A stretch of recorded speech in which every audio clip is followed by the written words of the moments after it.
Episode ini menceritakan tentang kematian Raja Anggakarna di tangan adiknya sendiri, Pangeran Arjuna. Setelah sebelumnya, roda kereta Karna terperosok ke dalam lumpur dan kemudian Karna mendapatkan pencerahan dari Basudewa Krishna.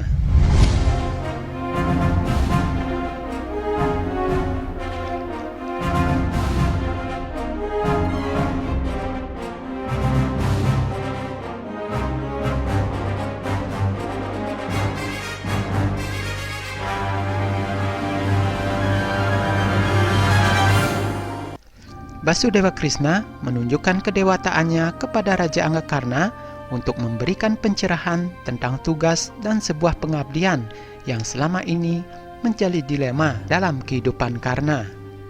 Basudewa berkata, "Pengetahuan yang dikumpulkan dengan cara menjauhi moral akan selalu meninggalkan manusia di saat kritis. Ini bukanlah kutukan Begawan Parasurama Raja Angga, tetapi karena hukum alam." Karna lalu menanyakan bahwa selama ini ia telah berusaha keras untuk mendapatkan pengetahuan itu tanpa mengenal lelah. Lalu kenapa saat diperlukan seperti ini, pengetahuan itu bisa menghilang begitu saja?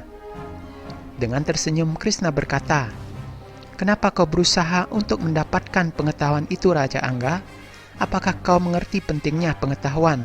Saat mendapatkan pengetahuan itu, apakah kau berkeinginan untuk bisa berguna di masyarakat? Atau kau ingin mendapatkan pengetahuan hanya demi membalaskan dendam atas penghinaan terhadap dirimu? Sebenarnya, untuk bisa mendapatkan pengetahuan itu, seseorang tidak perlu terlalu bekerja keras. Hanya dengan konsentrasi dan pengabdian saja, itu sudah cukup. Karena pengetahuan adalah kualitas yang tidak sulit dari jiwa. Saat memanggil pengetahuan, kenapa pikiranmu tidak bisa fokus? Ketika seorang manusia dianggap mengerti akan pengetahuan, maka untuk mendapatkan sesuatu, dia harus mempersiapkan pengetahuannya, dan ketika dia mendapatkannya, dia malah tidak dapat menenangkan pikirannya. Pengetahuan tidak akan bisa jadi kualitas dari jiwanya.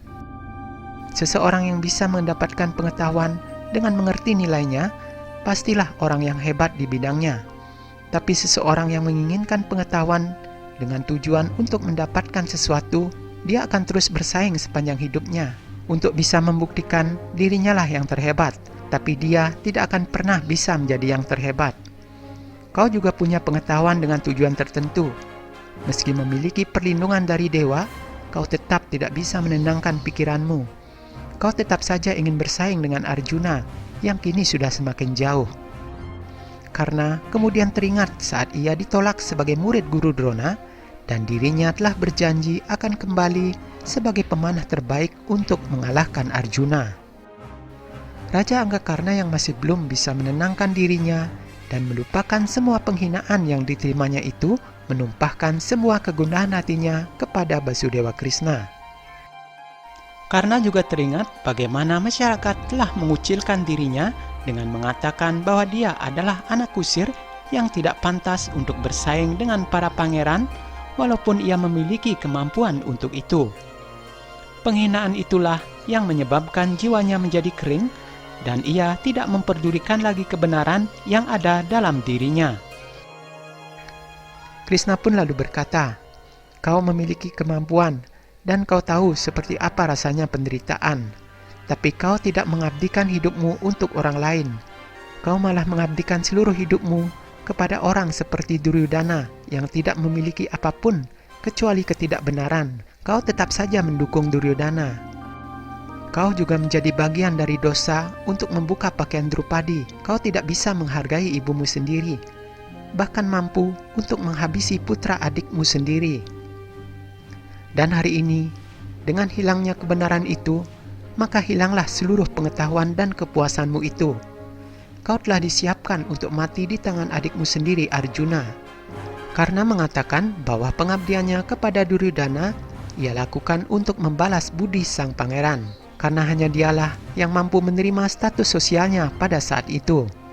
Sri Krishna mengingatkan bahwa Duryodhana sebenarnya hanyalah memanfaatkan keahliannya saja untuk melawan para Pandawa, dan perang besar ini terjadi bukan semata-mata karena kesalahan Duryodhana maupun Sangkuni saja, melainkan pengaruh dari 3 ksatria besar seperti Bhisma, Guru Drona, dan juga Karna sendiri.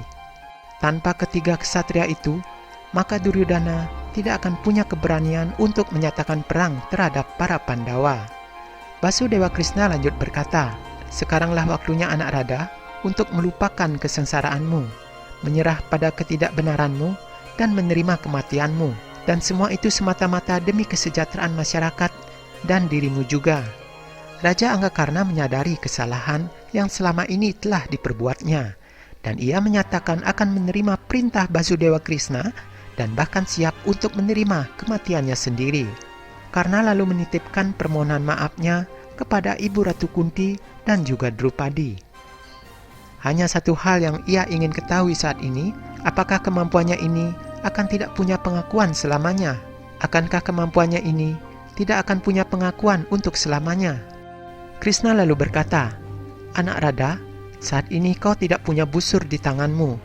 Roda keretamu masuk ke dalam lumpur, dan kau telah lupa pada seluruh pengetahuanmu selama ini.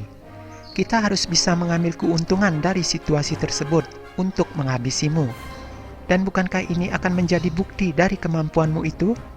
Raja Anggakarna tersenyum puas mendengar pengakuan dari Basudewa. Mereka pun lalu berpelukan dengan penuh rasa haru.